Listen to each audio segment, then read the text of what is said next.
کام کیسے چل رہا ہے؟ تو وہ مرید بولے الحمدللہ حضرت آپ جیسا فرمائے تھے کام اللہ کی توفیق سے اللہ کی مدد سے اچھا چل رہا ہے، پکوان بھی ہو رہا ہے، لوگ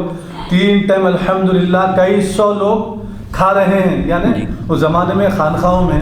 جو ہے نا پکوان ہوتا تھا، لنگر ہوتا تھا، لوگ کھاتے تھے، تعلیم ہوتی تھی، درس حدیث وغیرہ ہوتا تھا۔ آج بھی ماشاءاللہ حیدرآباد میں کئی ہماری ایسی خانقاہیں ہیں جہاں پر کھانا بھی کھلایا جا رہا ہے، مریدوں کو تعلیم بھی دی جا رہی ہے، الحمدللہ الحمدللہ۔ تو آپ اس مرید کو بولے جاؤ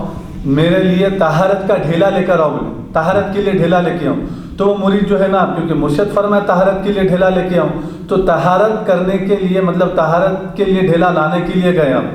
تو وہ ایک طہارت جو ڈھیلا دیکھے اس کو اٹھایا، اٹھانے کے بعد وہ ڈھیلا سونا بن گیا، پریشان ہو گئے، نہیں اور یہ تو سونا بن گیا، پھر دوسرا ڈھیلا اٹھائے وہ بھی سونا بن گیا، تیسرا ڈھیلا اٹھائے وہ بھی سونا بن گیا۔ پریشان ہو کے بھاگتے ہوئے آپ اپنے پیر و مرشد حضرت نظام الدین محبوب الہی رحمۃ اللہ علیہ کے پاس حاضر ہوئے اور عرض کیے حضرت یہ غیر معمولی زندگی میں کبھی ایسا نہیں ہوا کہ میں جو ڈھیلا اٹھا رہا ہوں وہ سونا بن رہا ہے، اب یہ کیا ماجرا ہے بول کے پوچھے ہوں۔ تو نظام الدین محبوب الہی رحمۃ اللہ علیہ ارشاد فرماتے ہیں ایسی چیز کا تیرے دل میں خیال کیسے آئے جو طہارت کے لیے قابل نہیں ہے، بولے ڈھیلا خیال، ایسی چیز کا تیرے دل میں خیال کیسے آیا، ایسی چیز جو طہارت لینے کے قابل نہیں ہے۔ سونے سے آپ طہارت لے سکتے ہیں، سونے سے آپ کی طہارت ہوگی نہیں ہو سکتی، تو خیال کیسے آیا بولے؟ نظام الدین محبوب الہی رحمۃ اللہ علیہ فوری پیروں پہ گر گئے اور جو ہے نا حضرت سے جو ہے نا لپٹ لیے کہ واقعی آپ میری اصلاح فرمائے۔ تو حضرت شیخ الفقہ رحمۃ اللہ علیہ فرماتے ہیں کہ مرشد یعنی اس درجے پر ہونا چاہیے کہ مریدوں کے دل میں اگر کوئی وسوسہ آ رہا ہو، کوئی ایسی بات آ رہی ہو جو شریعت کے خلاف ہو، اللہ رسول کے خلاف ہو، تو اس کی اصلاح کر سکنا وہ طاقت ہونا، تو ایسے لوگوں کے ہاتھ میں مرید ہونا چاہیے۔ اللہ ماشاءاللہ آج روح زمین پہ ایسے لوگ ملنا بہت مشکل ہے، لیکن کم سے کم اتنا تو ہونا چاہیے، نماز کی پابندی ہے، شریعت کی پابندی ہے، سنتوں پر عمل کرنا چاہیے، اللہ و رسول کے احکام پر عمل کرنا چاہیے، حلقہ ذکر ہے، قرآن کا درس ہے، حدیث کا درس ہے، دین کی بات ہے، فقہ کا درس ہے، یعنی دین کی دعوت دینا چاہیے۔ کوئی اگر اتنا بھی کرتے ہیں تو ایسے شخص کے مرید ہو سکتے ہیں۔ اب جیسا نظام الدین محبوب الہی رحمۃ اللہ علیہ فرمائے ویسے لوگ ہیں تو اب قیامت تک ملنا مشکل ہے۔ آپ کہاں ڈھونڈیں گے؟ آپ کو ڈھونڈنے تک زندگی پوری گزر جائیں گی۔ جی حدیث نمبر 1578 بابن فی کراہیت الحلف بغیر اللہ، غیر اللہ کی قسم کھانا درست نہیں ہے، مکروہ ہے۔ حدثنا قتیبہ حدثنا سفیان عن الزہری عن سالم عن ابیہ سمع النبی صلی اللہ علیہ وسلم عمر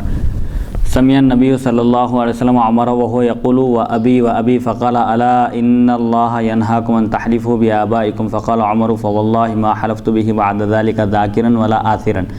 وفي الباب عن ثابت بن الضحاك وابن عباس وابي هريرة وقتيلة وعبد الرحمن بن سمرة وهذا حديث حسن صحيح۔ قال ابو عبید معنى قوله ولا آثرا يقول لم آثره عن غيري يقول لم اذكره عن غيري۔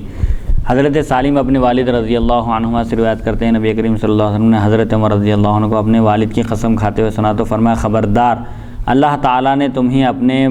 باپ دادا کی قسم کھانے سے منع فرمایا۔ حضرت عمر فرماتے ہیں اللہ کی قسم اس کے بعد میں نے کبھی بھی یہ قسم نہیں کھائی، نہ اپنی طرف سے نہ کسی اور کی طرف سے۔ اس باب میں حضرت ثابت بن ضحاک ابن عباس ابو ہریرہ قتیلہ اور عبد الرحمن بن سمرہ رضی اللہ عنہ سے روایت مذکور ہے، حدیث حسن صحیح ہے۔ ابو عبید فرماتے ہیں لا عصرن کا مطلب یہ ہے کہ غیر کی طرف سے حکایت کرتے ہوئے بھی یہ قسم نہیں کھائی، یعنی غیر کی طرف سے بھی ذکر نہیں کی، یعنی آبا و اجداد کی قسم کھانا نہیں ہے، قسم صرف اللہ کی کھانا ہے۔ حدیث نمبر 1579 حدثنا حناد حدثنا عبدۃ بن عبید اللہ بن عمر عن نافع عن ابن عمر ان رسول اللہ صلی اللہ علیہ وسلم ادرک عمر وهو في ركب وهو يحلف بأبيه فقال رسول اللہ صلی اللہ علیہ وسلم ان اللہ ينهاكم ان تحلفوا بآبائكم ليحلف حالف بالله او ليسكت۔ هذا حدیث حسن صحیح۔ حضرت ابن عمر رضی اللہ عنہما سے روایت ہے نبی اکرم صلی اللہ علیہ وسلم نے حضرت عمر رضی اللہ عنہ کو سواروں کی جماعت میں اس حال میں پایا کہ وہ اپنے والد کی قسم کھا رہے تھے۔ رسول اکرم صلی اللہ علیہ وسلم نے فرمایا اللہ تعالیٰ تمہیں اپنے باپ دادا کی قسم کھانے سے منع فرماتا ہے، قسم کھانے والا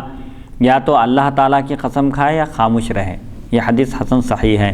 آبا و اجداد کی قسم نہیں کھانا چاہیے بلکہ اللہ کی اور اس کے صفات کی قسم کھائی جا سکتی ہے، جیسے اللہ رب العزت کی قسم، اللہ کی عزت کی قسم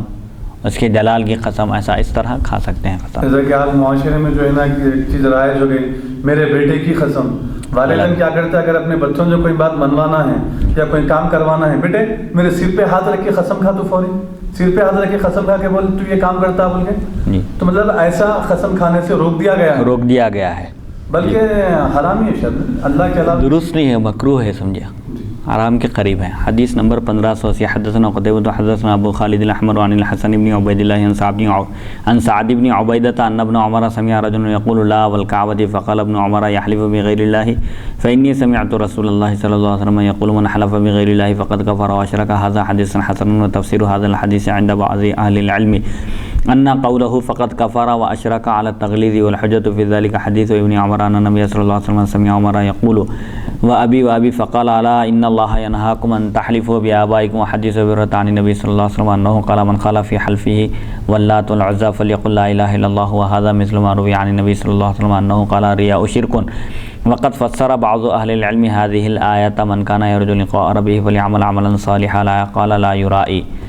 حضرت سعد بن عبیدہ رضی اللہ عنہ سے روایت ہے کہ حضرت ابن عمر رضی اللہ عنہما نے ایک آدمی کو کعبۃ اللہ کی قسم کھاتے ہوئے سنا تو فرمایا غیر اللہ کی قسم مت کھاؤ، بے شک میں نے رسول اکرم صلی اللہ علیہ وسلم کو فرماتے ہوئے سنا کہ جس نے غیر اللہ کی قسم کھائی اس نے کفر کیا یا شرک کیا،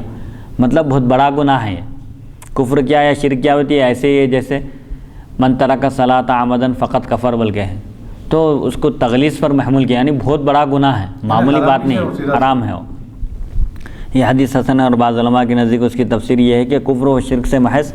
سختی اور دھمکی مراد ہے، اور اس کی اللہ کے علاوہ کسی کی قسم کھانا حرام ہے، اور اس کی دلیل حضرت ابن عمر رضی اللہ عنہ کی روایت ہے کہ نبی کریم صلی اللہ علیہ وسلم نے حضرت عمر رضی اللہ عنہ کو والد کی قسم کھاتے ہوئے سنا تو فرمایا خبردار اللہ تعالیٰ نے تمہیں باپ دادا کی قسم کھانے سے منع فرمایا، اور حضرت صلی اللہ علیہ وسلم سے حضرت ابو ہریرہ رضی اللہ عنہ کی روایت ہے کہ آپ نے فرمایا جو شخص لات اور عزیٰ کی قسم کھائے، دور جاہلیت کے بت کے نام ہیں لات اور عزیٰ، عرب جن کی پرستش اور پوجا کرتے تھے،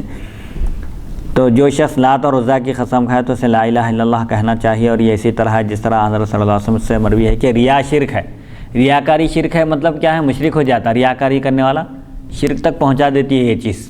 سختی اور دھمکی مراد ہے یہاں پر کہ ریاکاری بہت بڑا گناہ ہے، سے بچنا چاہیے، شرک تک پہنچا دیتا ہے کبھی یہ گناہ۔ بعض علماء نے شاید من کان یرجو لقاء ربہ فلیعمل عملا صالحا، یعنی جو شخص اپنے رب سے ملاقات کی امید رکھتا ہے، یقین رکھتا ہے، تو اس کو چاہیے کہ وہ نیک عمل کا راستہ اختیار کرے، نیک عمل کرے، کی تفسیر میں یہی کہا ہے کہ کسی کو دکھانے کے لیے نہ کرے، عبادت کرے تو صرف اللہ کے لیے، کوئی عمل کرے تو صرف اللہ کے لیے، نیکی ہو اللہ کے لیے، خیر خیرات ہو، ہر چیز اللہ کے لیے ہونا چاہیے۔ اس آیت کی تفسیر میں یہی بتایا کہ فلیعمل عملا صالحا ولا یشرک بعبادت ربہ احدا، اور اپنے رب کی عبادت میں کسی کو شریک نہ ٹھہرائے۔ تو اپنے رب کی عبادت میں کسی کو شریک نہ ٹھہرائے کا مطلب یہ ہے کہ عبادت میں ریاکاری نہ کرے، لوگوں کو دکھاوے کے لیے، لوگوں کو دکھانے کے لیے عبادت نہ کرے، بلکہ محض اللہ کی خوشنودی کے لیے اور صرف اللہ کے لیے اس کی عبادت کرے۔ صلی اللہ تعالیٰ علی خیر خلقہ سیدنا محمد و آلہ و صحبہ اجمعین والحمد للہ رب العالمین۔